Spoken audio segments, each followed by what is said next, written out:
Welcome back to Get the Check. I'm Maya. I'm Annika. I'm Priya. And today we have an exciting news lineup for this episode. First, we're going to start off with Google's acquisition of Wiz, which is a cloud security company. Next, we're going to talk about the big releases from GTC. This was something that was really exciting because it kind of demonstrates where AI is heading. And finally, we're going to go into what we think is like a really fun story, is the Pepsi acquisition of Poppi. Yeah, so to start off with Wiz, Google announced its biggest acquisition ever, acquiring Wiz for $32 billion, and it was announced on March 18th, so about a week ago. Yeah, it was an all-cash deal. I know. It's insane. It's like 3 times bigger than their last biggest deal, which is crazy. Yeah, and in terms of like the current M&A environment, this is also one of the biggest deals we've seen this year. Other deals we've seen are ServiceNow's agreement to purchase MoveWorks for $3 billion, CoreWeave's acquisition of Weights and Biases for $1.7 billion, and SoftBank also did an acquisition of Ampere Computing for $6.5 billion. So not hitting it's like not even comparable. It was a huge deal last summer when Wiz turned down the original deal from Google, which was at $23 billion. So good for them, honestly, for coming back and getting like $10 billion more out of this deal. Yeah, I think they were also just concerned that Lena Khan was going to block the deal as well. I also heard this take that the CEO knew that if he said no, that it would build hype around like an IPO, because he sent like an email to employees being like, we're super committed to IPOing, and that would like bump up their valuation. So it could have been like a strategic play to say no, but leak it to the press so that everyone's like talking about them turning $23 billion down. Yeah, and like working in cybersecurity, everyone was talking about this last year, and everyone was like, this is really good for the cybersecurity landscape as a whole, because it like proves the importance. It's proving Abnormal's IPO potential. Yeah, cybersecurity is sexy now. Wiz's reported metrics are 700 million ARR. They're expected to hit $1 billion ARR, putting their multiple potentially at 30x. And we haven't really seen multiples in this type of acquisition since Okta acquiring Auth0 for $6.5 billion, and that was a 42x multiple. Yeah, Wiz does have a high valuation, and it always has, because since the beginning it was a super hyped company. And I think in order to understand that, we should go into their founding story quickly, because it was basically started by these 4 Israeli guys that are all like military veterans, and this was their second company. They had another cybersecurity company that they already exited out of, which is why investors have always valued Wiz so highly. Yes. They sold it to Microsoft, right? Yeah, they sold it to Microsoft in 2015 for $320 million. Well, because these people have like very highly specialized domain context in the specific problem. And like this problem is actually like a pretty hard problem to solve, because if you look at any of the cloud native security solutions right now, they're not even as good as Wiz. Like Wiz is beating like Amazon, Microsoft, and GCP at like cloud security. It's like destroying them. Yeah, it's honestly not even close. In their cloud native applications. Like clouds themselves can't, like Amazon themselves or AWS themselves can't build tools as good as Wiz for their own cloud. Themselves. Yeah, exactly. Yeah. And then like to now do a multi-cloud solution, like I mean, there's a reason why these guys are worth so much. To go back to what Wiz actually does and explain that a little bit more, they're basically a cloud native security platform that gives companies visibility into risks across their entire cloud environment. So to your point, like Azure, AWS, GCP, it goes into all of these. But what's different is that you don't actually have to install agents. So prior to Wiz, you actually had to go into like every single virtual machine and install an agent to like track it basically, and like track all the vulnerabilities and like put it together. Mean? It's just like deploying software essentially, and you need someone on the security team to deploy that software. And so like it's a very highly integrated solution. So you need someone who like can go and like basically put this software package on all of these virtual machines, and that takes a while to go and do that level of like integration, honestly. And then you also have to manage like upgrades as well to those agents. And, you know, maybe you can automate a little bit, but it would be nice if someone could just do it all for you, which is what Wiz does. Yeah. And so what they use is like a security role, like that is permissioned to like read your entire stack and understand what's in your stack, and then create a graph of what your tech stack is from that.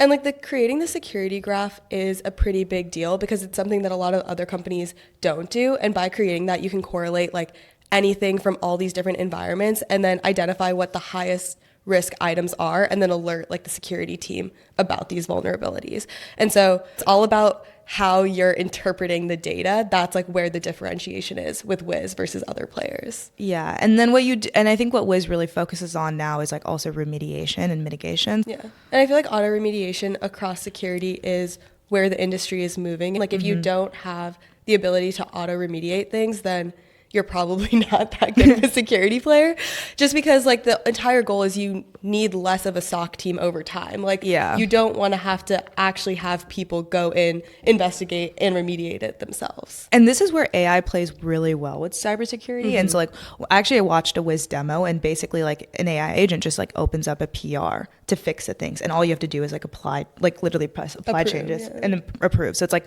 cursor for like security. I think that's part of the narrative of like why Wiz did really well, is because like they're also right positioned at the explosion of LLMs, and then if they can incorporate these LLMs correctly and have these LLMs write these PRs, then fixing these issues become a lot easier. Yeah. So zooming out into like the cybersecurity landscape as a whole, we saw that cybercrime is expected to reach $10.5 trillion annually this year, which is insane. And so I think a lot of companies are willing to spend a lot of money on cybersecurity compared to in the past. And so that's one reason why this is like so important to Google to do now. Yeah, and I feel like it's also because they're in third place right now behind Microsoft and Amazon. And so they know that they probably need to spend money to have like any hope of catching up. Yeah, so if you look at market share by like the largest cloud infrastructure players, AWS was by far the highest at like 32%, followed by Azure at 22 and GCP at 11. Those numbers might be like slightly off depending on like what you're looking at, but that's roughly the difference between the three. So Google clearly is lagging here. And I think the biggest thing that they're trying to focus on actually is multi-cloud initiatives. So one is that they developed Anthos, which is an open platform that allows companies to deploy and manage applications across multiple cloud environments. So by the way, like 93% of enterprises have multi-cloud strategies. There's also the release of BigQuery Omni, which is a cost-effective multi-cloud analytics tool.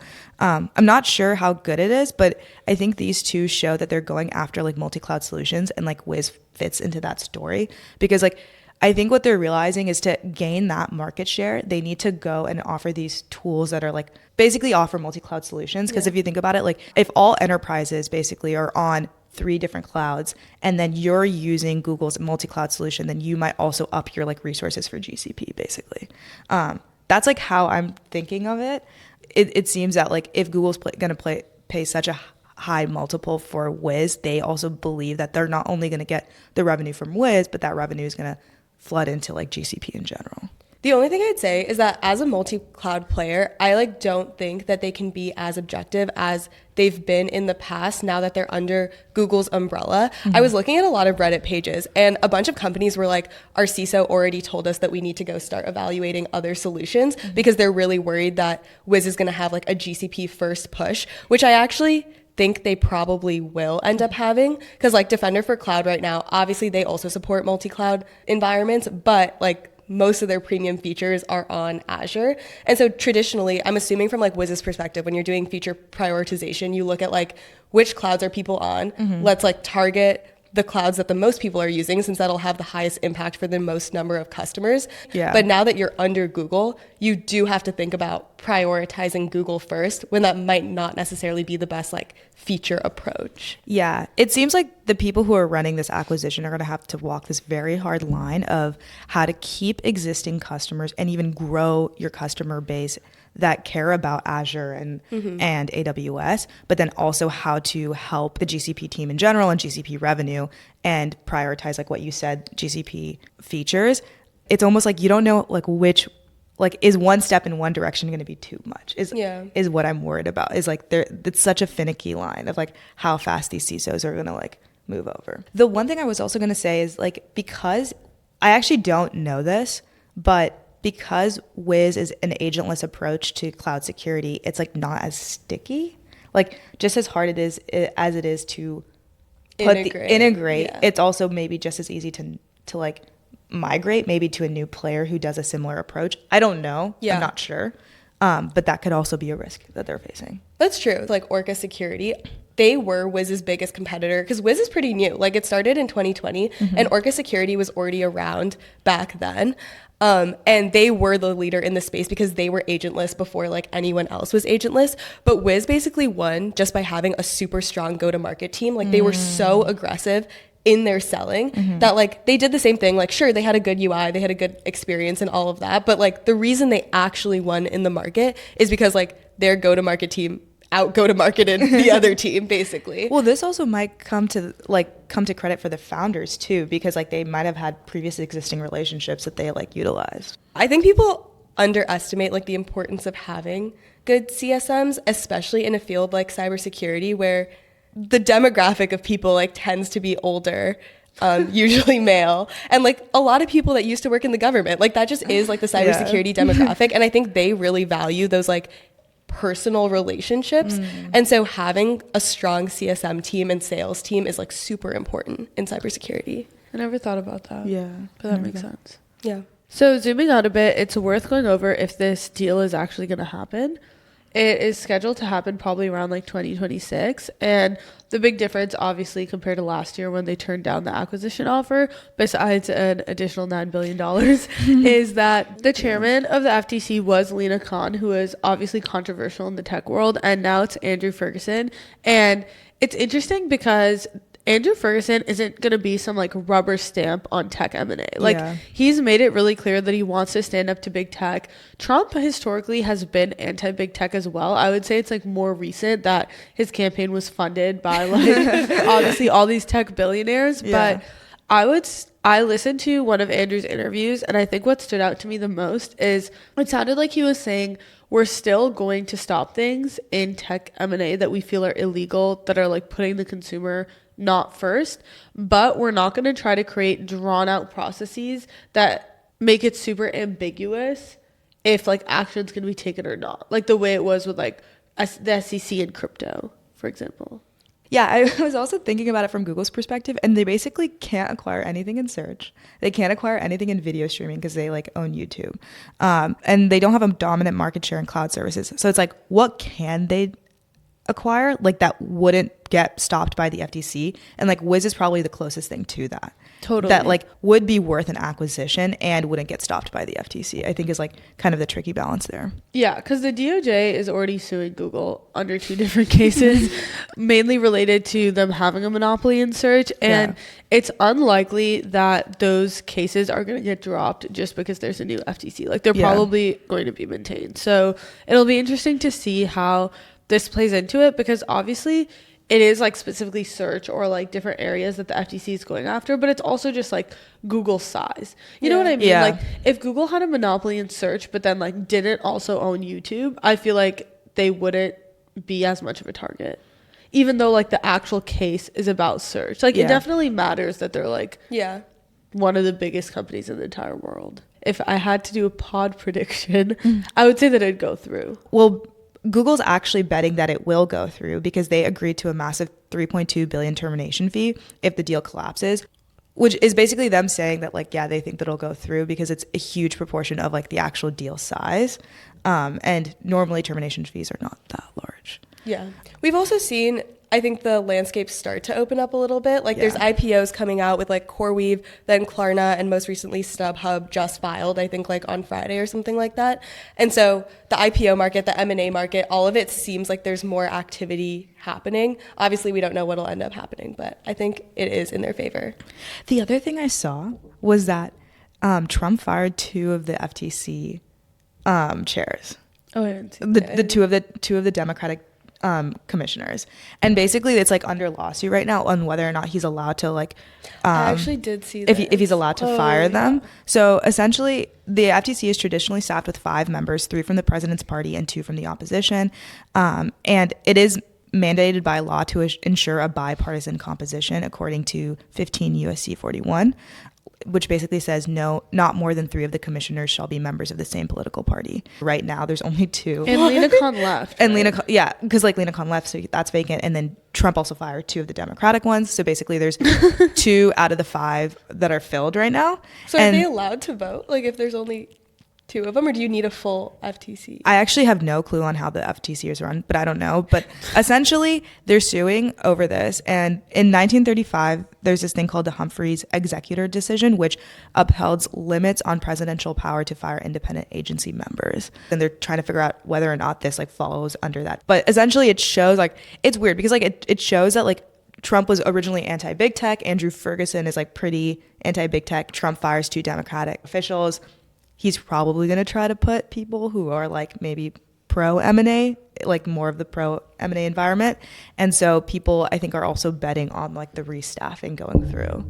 But yeah. That makes sense. Well, yeah, it'll be interesting to see what happens with the deal over the next year. And it was a big payday for all the employees. I saw it was something like $400,000 each. Yeah, well, I saw there it was like hundreds of new millionaires have just like been added into the tech landscape. But there was like, did you guys see there was some clause in the actual terms of the acquisition that like every employee basically makes like $400K or something? That's sick. That's cool though. That's really cool. It was like something like that. Yeah. There was like some fee. Yeah.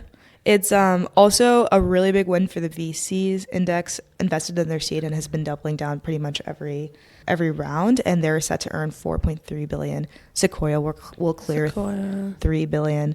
This is like their golden child. Yeah, which is basically helping like LPs and their worries about the lack of big exits right now, because like the funds are starting to like there's like funds that close, funds that open, and like LPs are just worried that exits are not happening.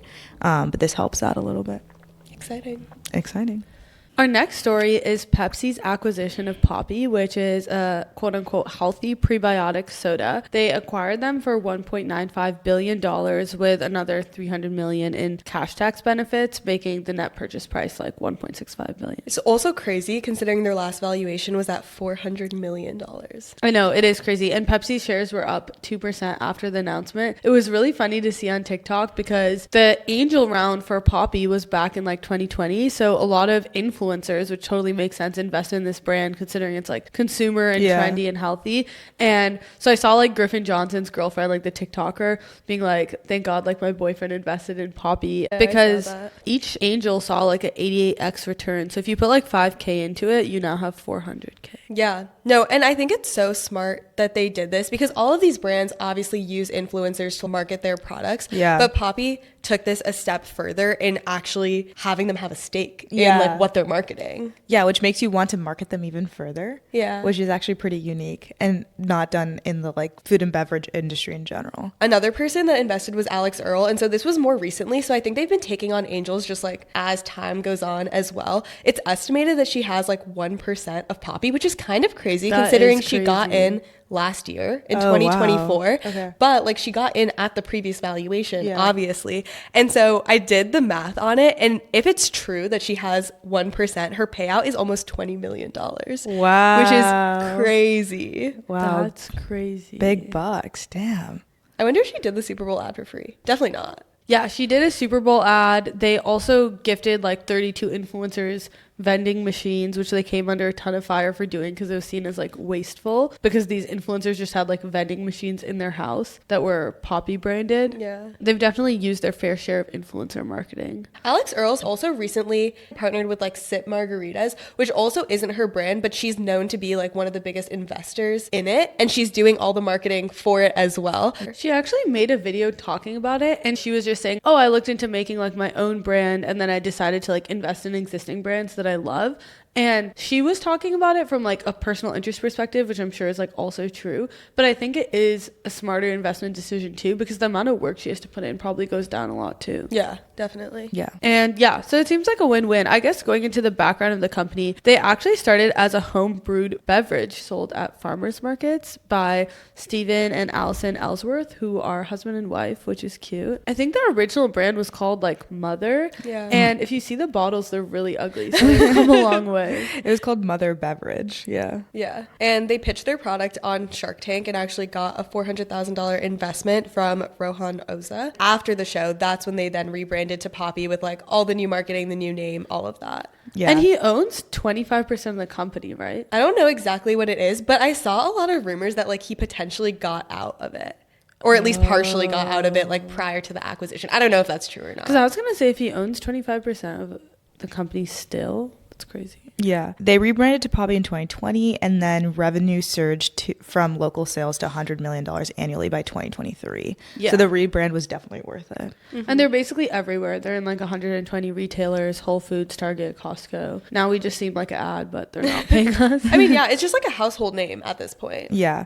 And now they're expected to do $500 million in ARR by the end of this year. Yeah, it's not without their controversy though, because their whole shtick is like healthy soda, which is like, how could a soda be healthy? And basically they're facing legal action for misleading customers about their gut health benefits. The lawsuit says Poppi sodas have only 2 grams of prebiotic fiber, which is not enough to ever show a gut health benefit. And if you had enough Poppies to reach the level at which you could have a gut health prebiotic benefit, you've consumed so much sugar that you have like other bigger insulin problems or something. And I mean, I'm sure they're right. Wait, I was honestly gagged by this because I haven't ever really looked into it before, but like the biggest competitor is Olipop. Like everyone talks about that. They have 9 grams of prebiotic fiber in Olipop. So the fact that Poppi only has like 2 to 3 is actually significantly lower, because they say that 5 grams is the point at which like you see a health benefit. Oh, so it's possible that they could up the grams and not make it taste worse. Because like Olipop does it. In theory, like I don't know exactly how they get there, but I didn't know there was like such a big difference between the two and what the actual like gut health benefits were. Coke's Simply Pop also I think has like 5 grams. So it literally is just Poppi that's like below the line of like 5 grams. That is interesting. And they did have to settle for $9 million this year. And there's a hearing scheduled in May. But basically, it's seeming likely that consumers that have bought Poppi between 2020 and whatever settlement date can get a payout for basically being misled. Oh, Yeah. insane. Yeah. I've never bought Poppi. Nice. I mean, $9 million is like nothing to them, but well, is it nothing? Yeah. I mean, it's if nothing. they're expecting 500 million this year, it like still is. Yeah, but it's like, yeah, I don't think it's like top of they'll mind. probably just be Pepsi more will just pay it off. Pepsi Oh, will be, yeah, true. It's yeah. like whatever to them. I mean, they'll probably just like be more careful with their marketing going forward. And I feel like once they're in the Pepsi umbrella, like Pepsi's lawyers and stuff are probably super specific about marketing. So Yeah. they'll be fine. That's true. On to like why Pepsi even acquired them in the first place. Soda sales have fell 25% since 2000. Oh, I And didn't know that. yeah, no, it's crazy. We've not been selling as much Wait, soda good as we job, did in guys. the 90s. That's good for our society. That is really I good. never drink soda. I think it's disgusting. I also think it's disgusting. Yeah. But that I started thinking that once I started drinking alcohol. So What? I don't know if it's necessary. As Chase and Yeah. then it ruined it for you. Yeah. Yeah, I never have soda. Really like a good Mexi Coke with your No. Mexican food? Bro, I think it's like so unhealthy. yeah. it is unhealthy. I feel like my And mom it's never let us. It drink doesn't soda. taste that good to me. Like for example, like ice cream is so unhealthy, but it tastes super good to me. Because you are a sugar fiend. Yeah. We didn't need to put her on blast like that. But you know, in second grade, the teacher asked me my favorite flavor, and I said sugar. And I got clowned for it for like years, because I actually like didn't know that wasn't a flavor. I was like a really weird kid. Yeah. So anyways, they've been needing to shift their strategy because soda sales now account for less than 25% of PepsiCo's like overall revenue. The company needs to diversify their portfolio. The functional soda market, which includes like prebiotic sodas, basically sodas meant to serve a purpose. That market is projected to grow 15% annually through 2030. The prebiotic soda market is like a few $100 million, so it's still like really small. I was actually thinking, I'm so used to evaluating like tech acquisition deals. And then when I was like looking at the multiples, I was like, they got Poppi for like a 4x multiple when we're like literally talking about Wiz, which is at like a 30x multiple. And so I was like doing some research, and it is pretty common that the multiples are like this. Like it's actually on the higher end. For example, like Siete, Pepsi acquiring Siete for $1.2 billion was only a 2x valuation on their ARR. It was only 2x? Yeah. But It's just like a completely different market. it's because like of the profit margins. Because you can't like Pepsi can solve for a little bit of profit margins through their distribution and manufacturing strategies and stuff, but there's only so much you can make these things as like cheap as possible, because like these things basically go for like their cost of goods, or like the cost of materials to make it. That makes sense. And I think the Siete thing brings up an interesting conversation about like build versus buy. You have Pepsi that's acquiring Poppi, and then you have Coca-Cola, which launched Simply Pop, but they could have like in theory acquired Olipop. And I think it's a real life example of like these two competitors in the soda place, and one of them choosing to build and one of them choosing to buy, which I'm curious to hear your guys' thoughts on like what you think the right approach is and why you think they took different approaches. Well, so I think in terms of the second point of why they took different approaches, this is like completely in line with how they've historically acted. And so I think like Pepsi has always gone down the buy approach and Coke has always gone down the build approach. Pepsi also acquired like Gatorade, SodaStream, Rockstar, and they've been more aggressive with like venture investing, whereas like Coke tends to have like a super strong R&D team and like decides to build things in-house and branch out under their own umbrella. There's like Coke, like the actual drink, and then they have like Coke Zero and like all of these different flavors of Coke, and they tend to take that approach over buying. They also have had like poor experience with past acquisitions. Like they acquired Zico coconut water in 2013 and then discontinued it. So it seems like their M&A arm is like not as strong, and their R&D arm, to your point, is a lot stronger. So I think part of it is just like from a company perspective, like a company culture perspective. I do think, though, that Coca-Cola might be forced to make a shift here, because if you look at the things that they've been good at, for example, they released Fanta in 1940, they released Sprite in 1961, both like smash hits, right? And like their own brand names themselves.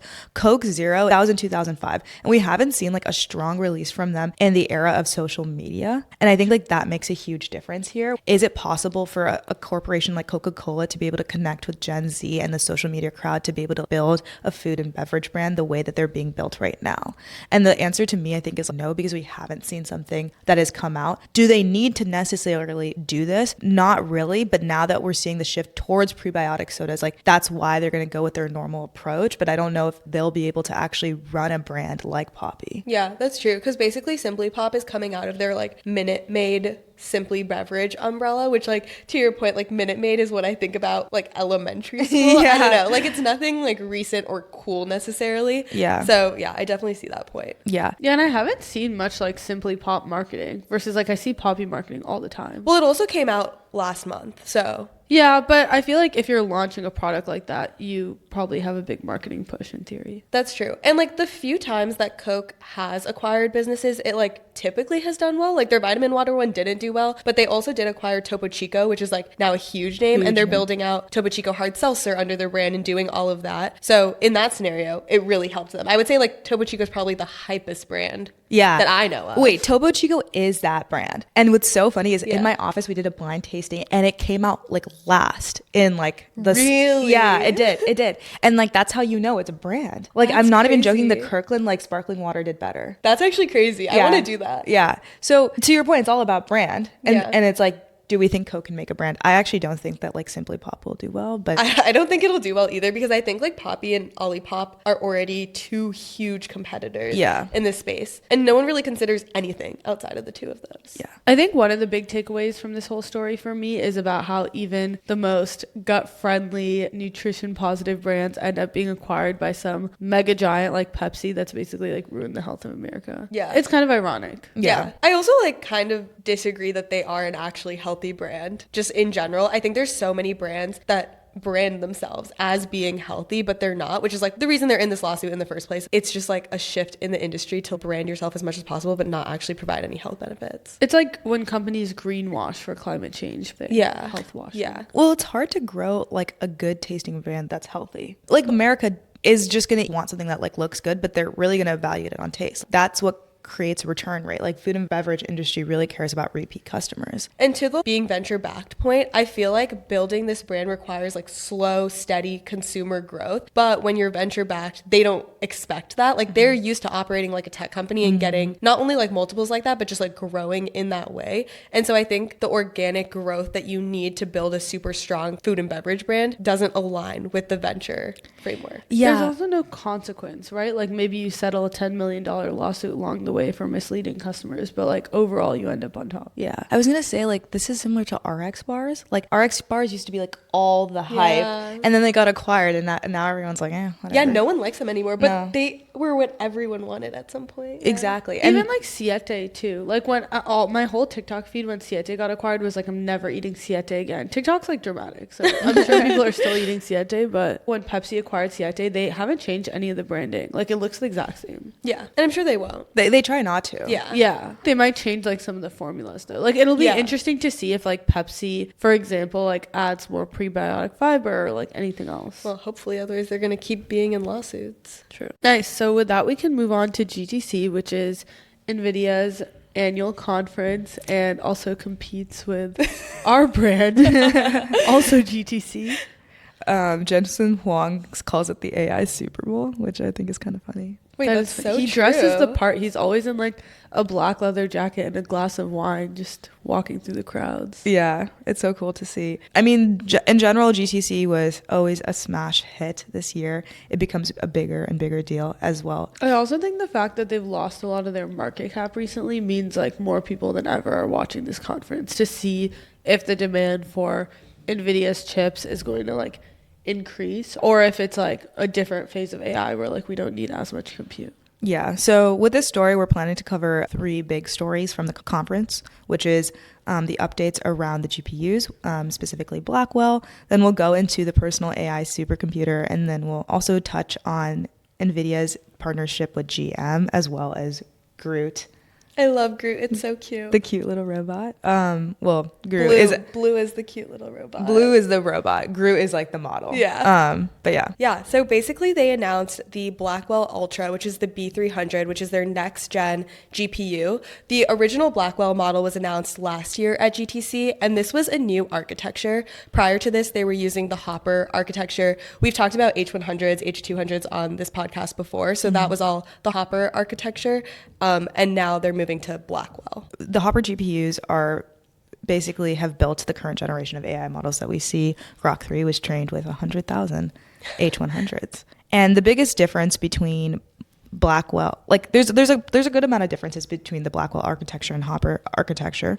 One is around their floating point performance and precision. So GPUs can use different precision formats and support either very high precision formats or lower precision formats. So FP4 means 4-bit floating point, which means you only use 4 bits to represent numbers, versus FP8 is like 8 bits to represent numbers. FP64 is 64 bits. And this is basically exponentially increases how big these numbers are that you can represent and the precision. Like the precision of what? The precision of numbers. Because like, for example, the number 0.1 is not as precise as 0.111, right? Anyways, so when GPUs were being built by NVIDIA pre-explosion of LLMs, they focused on very high precision. This really makes sense for tasks like climate modeling, physics, engineering that really need GPUs to solve really complex mathematical problems. But then once GPUs started being used for more LLM training, they realized they didn't need as much precision. And this is because basically neural networks are inherently noise tolerant due to the stochastic nature of training and redundant parameterization in large models. This is a bunch of fancy words just to say that neural networks just don't need high precision. And so when you lower the precision, you get better efficiency. And so Blackwell has this focus on FP4, which is the lowest precision that they've been able to support natively on these chips. And this allows AI models to run faster and use less memory. Yeah, so they're saying that you're getting more like flops per dollar. And what that means, like flop stands for floating point operations per second, which is what Maya was just talking about in terms of like how many floating point operations you can do. And it's just like a raw measure of compute. And so using the same amount of energy and the same hardware, you're actually able to like get more power out of the GPU. So for like the Blackwell Ultra chip, they're saying that the GPU can deliver 40 times the performance of the previous architecture. And this is like specifically for tasks like model training, since that's like what they're optimizing for now in comparison to what they were optimizing for before. And this is important because it just means training huge models is way cheaper than it used to be. Do you know 40x on which chip versus which chip? It was the B100s versus the H100s. Okay. The other claim was that NVIDIA claimed a 30x performance gain for the B200s over the H200s, and the B200s had FP4 quantization and the H200s have FP8 quantization. And essentially, there was a bunch of articles about how like they were comparing apples to oranges, because comparing an FP4 chip to an FP8 chip is like not exact, because like there's more things than just the floating point precisions that they do. Like there's better, what is it called? The unified memory. Yeah. They like actually change the way that the memory sits like on the GPU. Yeah. And so by unifying the memory, you don't have to like go in and copy the memory over and over again, since you just like have it. Yeah. So basically you want to look at the like improvements on like the architectural optimizations, and then the improvements from the precisions like optimizations. And so essentially there was a bunch of people on X being like, Nvidia is like claiming that it's like 30x more when it's really not. It's like 18x, and it's like it was like this whole thing. But basically they're just trying to sell the FP4 selling point. Yeah. There's a ton of debates on that, because I think I was also looking into the utilization of the GPUs, and there was like that whole debate as well as like what is actually the percentage. Like, is it 22%? Is it 51%? But basically, the new chips have a better memory architecture, which in theory would lead to like a higher utilization of the chip. And the reason for this is because they're able to like parallelize the processes within the GPU itself. So today, GPUs are generally only used at like 20 to 40% of the capacity in the real world. If you're like optimizing for this in a lab, you can get it higher to like 40 to 60%. But when you actually put this into practice, that's not what happens. And at inference, you're actually only getting like 10 to 20%. So you're not even like reaching those levels. With the Blackwell architecture, they're saying that they can get the real world training to 80 to 90%. Mm-hmm. Now, maybe that's like a little bit of an exaggeration here, but the point is that you are getting like a lot more out of the GPU than you were before due to the new architecture. Yeah. It's like 3x better. Yeah. And then the final thing I'll say is that like the Blackwell Ultra, which is the B300, focuses on AI reasoning rather than like reinventing the core architecture. And what this really means is that they're trying to support faster inference on LLMs compared to the hoppers, because they're seeing that like people are caring more about the test time scaling. So like when we talk about AI, there's like 3 types of scaling: pre-training scaling, post-training scaling, and test time scaling. And test time scaling is like when you're like using more inference tokens and like asking the model to think more. And so like the B300 is specifically focusing on like improving that as well and having a faster inference than compared to the hopper. Yeah. The other thing I wanted to bring up is just like the environmental impacts of using these GPUs. Going back to like the flops per dollar that you're getting, you are able to get a lot more out of it with using the same energy amount. And so that's like really good for the environment, because in terms of like actual savings, you are using a fraction of the energy per operation. So that means there's less cooling, less electricity, less of all of that. And so I know that's been a big concern. And so hopefully this will help address that. On the flip side, I think with the increase in efficiency, people are also asking if this cannibalizes NVIDIA's own growth, because in theory, you need less chips if they're like 3x better at what they do. And I guess like curious what your guys' thoughts are, but I feel like there will be enough of an increase in demand that it doesn't like substantially decrease the demand that they have. And I also think like obviously chips need to innovate, and they're going to keep being like at the forefront of that innovation. So they're not going to like stop innovating their chips just so that like people use more of them. Yeah, it's just like as price of intelligence decreases overall, then the demand for increase in intelligence capabilities continues to push and increase, because you're like, oh, things are cheaper, let's do even more. Yeah. And so, yeah, like as cost drops, net consumption paradoxically increases. And you also probably do need fewer chips per model, like that is the goal. But at the same time, you want to have more and more models, which is exactly what you're saying. Yeah, and this all hinges on the capability of if they're actually able to ship these chips, which has always been a concern with Nvidia and them being able to. I mean, like that's also like the huge holdup. How do you get access to GPUs? You need to either be a hyperscaler or have like a connection in the industry, and like, which is not true. Yeah, it is. It like, is true. The chips that they released at GTC last year, which were like the B100s, still haven't really been used in production as far as like we know. Yeah, they've been delivered but haven't been used, and like there's been like delays in the B200. So the way Nvidia is tackling this is that for the B300s, they're only supporting the components separately. So they're only supporting the B300 GPU and the Grace CPU, but they're not building a fully integrated board. So like in the previous model for B200s, Nvidia supplied fully integrated Bianca boards, which includes the GPU, the CPU, the memory, the regulator modules, and other components. But creating this full board is like way harder than than just creating the individual chips. And the hyperscalers know how to use these individual chips. So they're focusing on providing this production to the hyperscalers. They are kind of going in the direction, though, of like continuing to only support the hyperscalers and like not necessarily giving these chips out to anyone. But I guess our next story on the personal AI supercomputers makes up for that a little bit. Yeah, it definitely does. Yeah, so that feeds into the point that they are continuing to only support these hyperscalers, and these chips are pretty difficult to get. But at the same time, at GTC, they announced their personal AI supercomputers, so that might be a way of combating this. Yeah, so they announced two, which one is the DJX Spark and the DJX Station. We'll start with the Spark, which is like basically a PC, if you can think about it, and it's powered by the GB10 Grace Blackwell superchip. It delivers up to 1 petaflop of AI performance and can support models with up to 200 billion parameters. Yeah, for context, basically, you can also put two of these machines together using what's called their interconnect link. And so if you do that, then you'd be able to run basically anything. Like you could run like the newest model of Llama, which has 400 billion parameters, since each of these run like 200 billion. But yeah, it's $3,000. I think that's the biggest selling point. Like $3,000 is insane. Yeah. It's only like $1,000 more than this laptop I'm holding right here. Literally. Wait, $3,000 is cheaper than my work laptop. Yeah.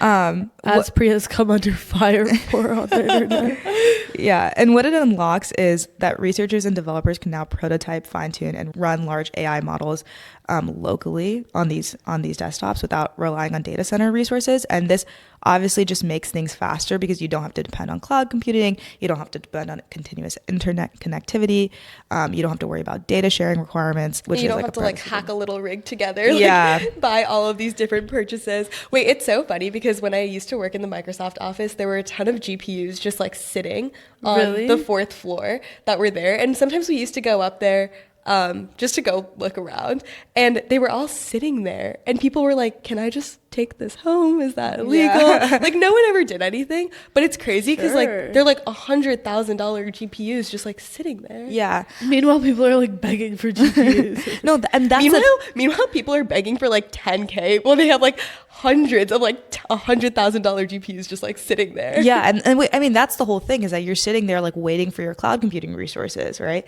Or you're like waiting to get access to this GPU, and if you have a computer, you can have it whenever you want. Like you can use it whenever you want and however you want. It's like, it's just like allowing. Yeah, it's like local. It's because it's local, right?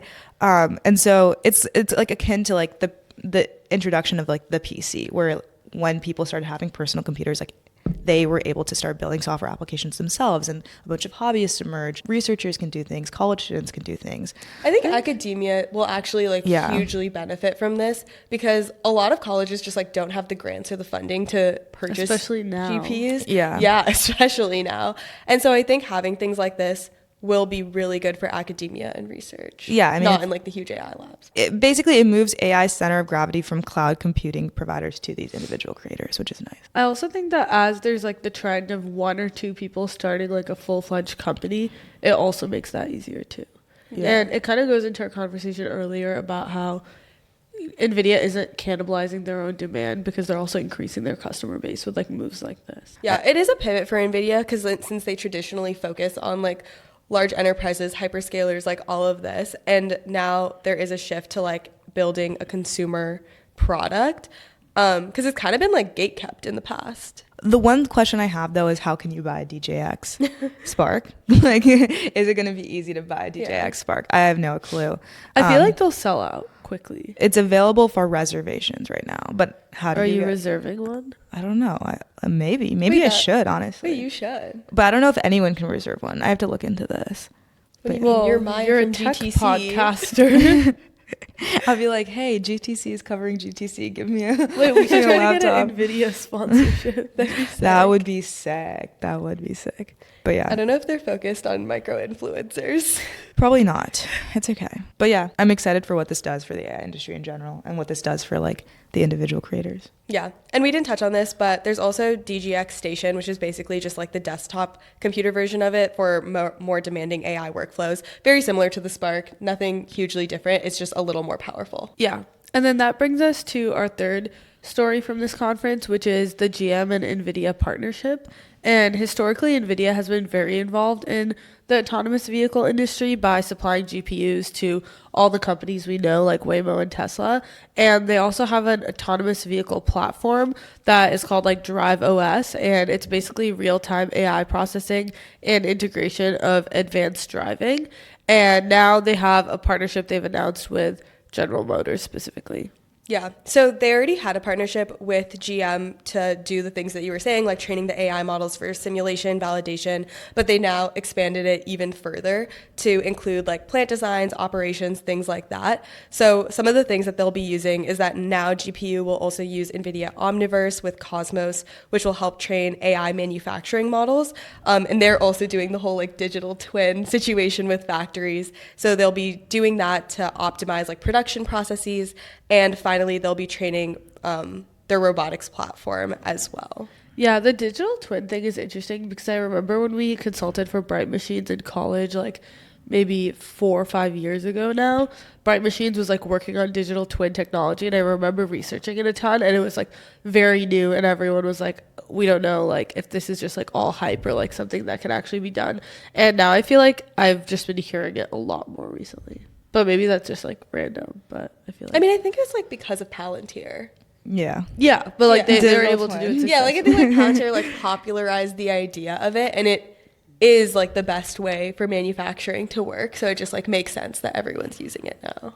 Yeah. Why would GM use like Nvidia for something like this versus like Palantir? It could be a sticking point of the deal. Like it could be of like, for example, it could be that like GM wants to use NVIDIA for like Drive AGX or Drive OS, and then NVIDIA goes, well, like you also have to use our Omniverse. Like it could be one of those like deal sticking points that like NVIDIA puts on the table of like, you have to use this. Or it could be that GM just wants to use it. Because Omniverse is also being used to train their robots. Like it's being used across the board. It's not like only in this use case. Yeah. That makes sense. It might be that like, because NVIDIA seems to be like a leader in robotics and training robotics, and GM might want to integrate that. Like Palantir is really good as like business analytics, like understanding what exists and using what that exists towards your advantage to like make better decisions. But it seems like NVIDIA Omniverse and NVIDIA Cosmos will not only do that, which is like optimization, but also help with the training part on like having robots do more tasks. And that is something that Palantir doesn't have the capability to do. Because even with the Anduril partnership, like they were partnering with Palantir on like the first part of what you were saying, but then Anduril was using their own software for actually like training the robots. So I just think like they just don't have that. Yeah. That makes sense. And then Drive AGX is in-vehicle hardware, and it basically is a supercomputer that processes like sensor data in order to just help the driver system in the car. I think this all goes towards the idea of NVIDIA trying to verticalize AI and build an entire AI ecosystem. We've kind of seen this repeatedly through all the stories. Like with Blackwell, they're now not supporting like the entire board, but they're like just supporting the chips, but then building all the architecture that you need like around this chip to like actually support it. And in this case, they're building like an AI ecosystem beyond the hardware. So this kind of idea just comes up over and over. And these are like 3 of the big stories that we saw, but there were some other ones as well that were fun that came out of GTC. Yeah. Groot is my favorite. I know. It's so cute. It is cute. So Groot, which stands for, what is it? Yeah. Wait, you want to say it? Yeah, it's Generalist Robot 00 Technology. 00?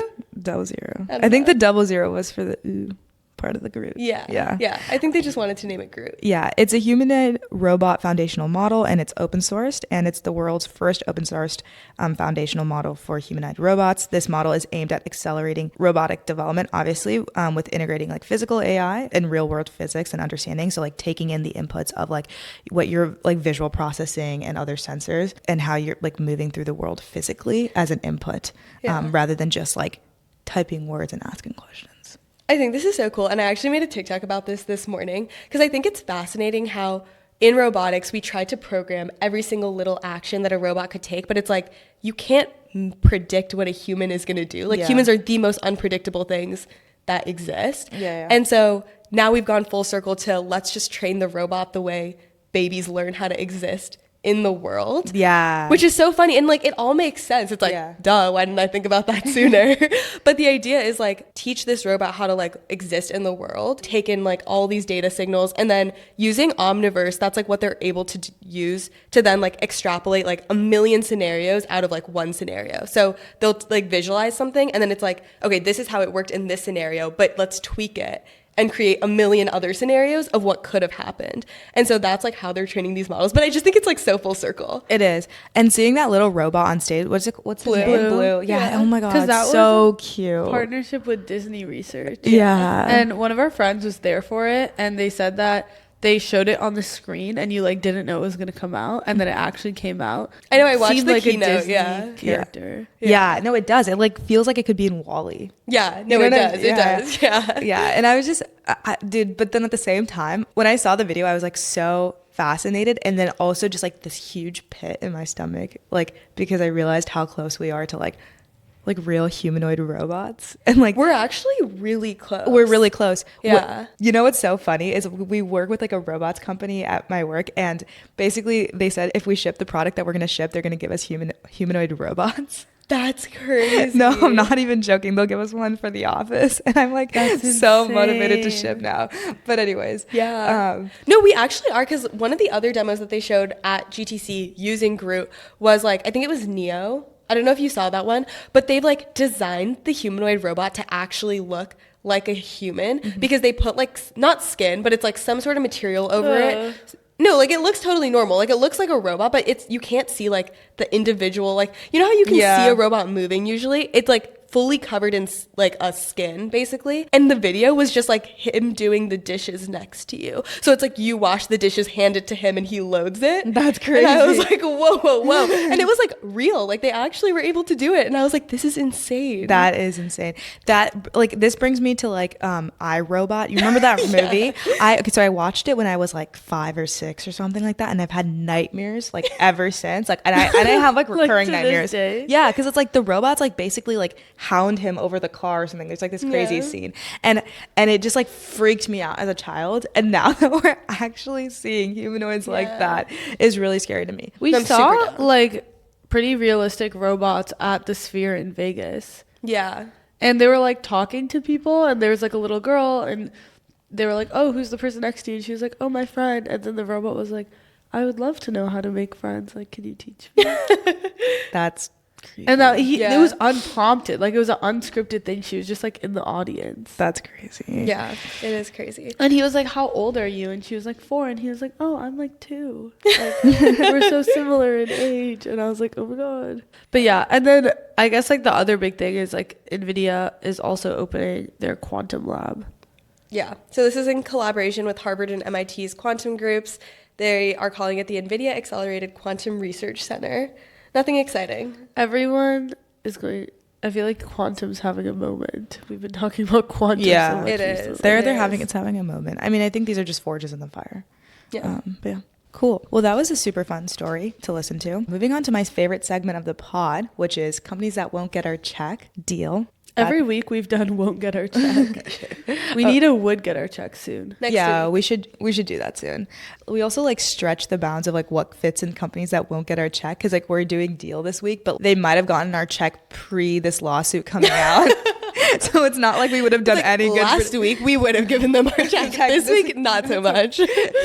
Yeah, so Rippling and Deel, I'm sure you've already heard what happened, but we're going to try to go a little bit more into it. So they're obviously competitors in the workforce management space. They're both valued at around $12 billion, with Rippling being a little bit bigger, like probably $13 billion. I would say like Rippling is a really well-known company because like Parker Conrad, their CEO, is a big tech personality. And I would say Deel is like a little bit more of a lower key company. Yeah, but they also, at one point, they were the fastest company to reach 100 million ARR before Wiz took them over. Historically, both of these companies have clashed too. Did you guys know know that Parker Conrad basically barred former Rippling employees who left and went to Deel from participating in secondary stock sales? He can do that. Apparently, I read that he did that. Like, the lore is like so deep though, because did you read about like the funding round by Co2? No. Okay, so basically in 2023, Parker Conrad is putting together a $700 million round led by Co2 and like a bunch of other investors. And it was supposed to be the largest private funding round. People were like all talking about it. Obviously, like it hadn't happened, but everyone like knew about it in the industry. And so Deel got word of this and they were like, well, we should just do that deal. So Deel went directly to Co2 and was like, we'll give you the exact same terms that like Rippling's giving you, exact same deal. We're growing way faster than them. We have a stronger international presence. You should just do the deal with us. And they were like, you're right, we should. They dropped Rippling. It never went through.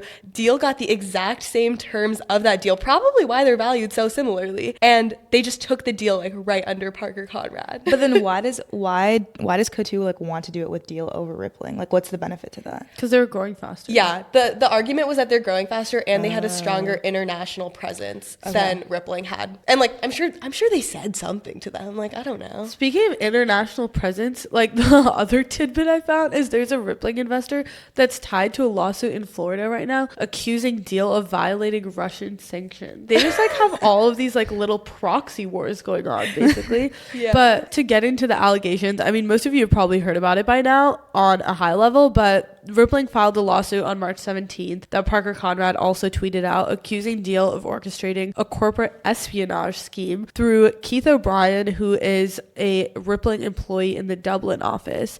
And they came with the receipts. Like, they had like proof that he had accessed confidential Slack channels over 6,000 times. And he was stealing a bunch of secrets about like their sales pipeline, their customer churn risks, like all these other things. And do you guys hear like what originally tipped them off? Isn't it like they created a Slack channel? You're talking about like how they caught him. Yeah. But why they originally thought that they had a mole at the company was because someone literally made a WhatsApp group of a bunch of current Rippling employees telling them to like leave and come to Deel. But obviously one of the employees like told someone at Rippling. Yeah. And they were like, wait, like there's no way you'd have everyone's number unless you're a current employee, because they're like recent employees in it. And it was using like phone numbers. Because like I think like Deel probably thought that like if you use people's personal phone numbers to contact them versus like LinkedIn or email, that it's like more successful. But can't you just get phone numbers on the internet these days? I guess. I don't know. That's what like tipped them off. So they thought basically, if they have phone numbers, that means it's coming from a current employee at Rippling. Yeah. Okay. And basically then they set up the honeypot trap that you were talking about, where they create a fake Slack channel referencing damaging information about Deel. And then they basically reach out as like a favor. Rippling sends a letter to Deel's leadership, and it's like the people at the top, like the CEO, the CFO, and then someone else that's pretty high up. Yeah. And the CFO is like the CEO's dad, which is crazy. Yeah. It's like a family business. Like I think like one of their brothers is involved too or something. And they basically reference this Slack channel in the letter and say that like in the Slack channel there's like some information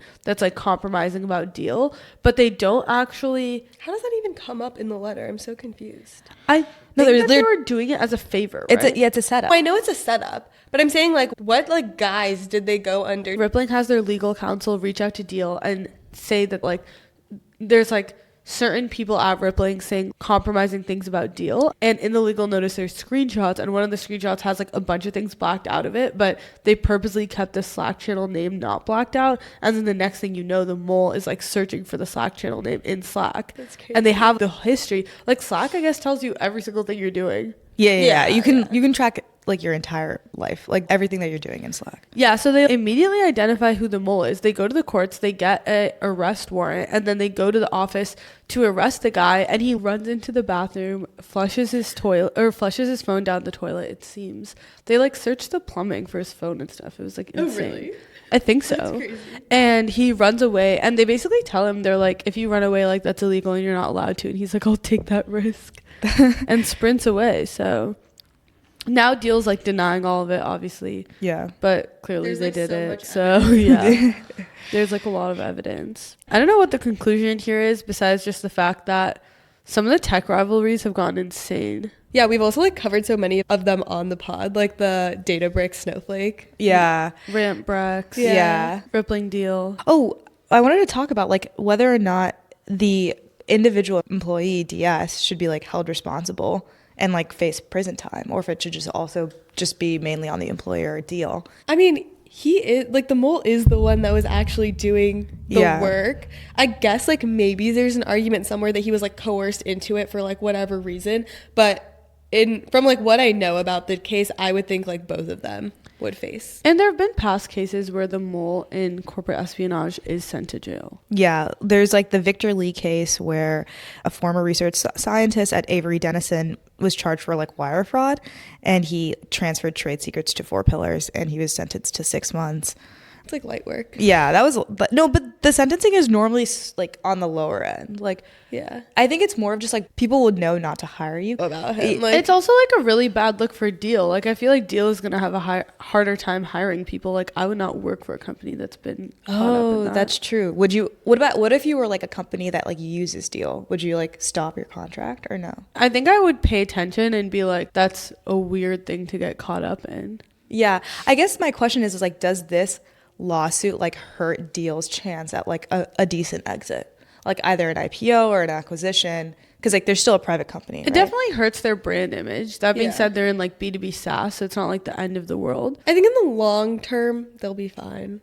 Like, I think also Parker Conrad has called out like shady shit that Deel has done the entire time. Like, this goes back years, and it's always been a call out, because there was a time post that whole like raising new money round where Deel actually tried to acquire Rippling, and Rippling was like, what? Like, no, why would we do that?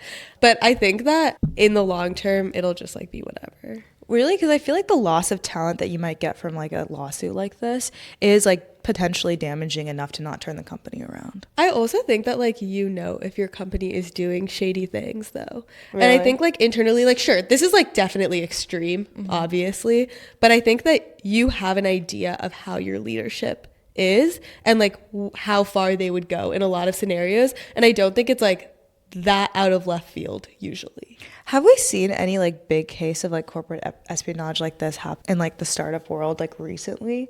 Because like there's been stuff like, there's obviously stuff like in the trading world or in the research world, but not necessarily like in the tech startup like SaaS world. I think there have been instances of like a company in talks to get acquired before, and then like the company pretending they want to do an acquisition just like rips it off. Yeah. Should we do pod predictions on in 5 years whether Deel is a thing or not? I think it'll be a thing. It's like a $13 billion, $12 billion company. Yeah, I think it'll be a thing, but I feel like Rippling is the household name. Like Rippling At least will win out in that. Rippling in would the have US. won regardless. Like, I feel like Rippling is a better regarded company regardless. Yeah, that's true. Like, do any of your companies use Deel? I know so many companies that use Rippling. Yeah, that's true. Do they have different markets? Like, who are their typical customers? Are they different? Is Deel like more? I don't know if I've it's different. never heard I of just a think that company that Deel uses has more Deel. international customers. That totally makes sense. That's probably why we haven't heard well, of them and as that's like much. why the whole like Russia thing. Yeah. Right? Like, yeah. I think that is just what the difference is. Yeah. That makes sense. Cool. Well, this has been a fun episode, guys. Thanks for listening. We'll be back next week with an interview with the CMO of Glean, so tune in to listen to that. Thanks. Bye. Bye. Bye.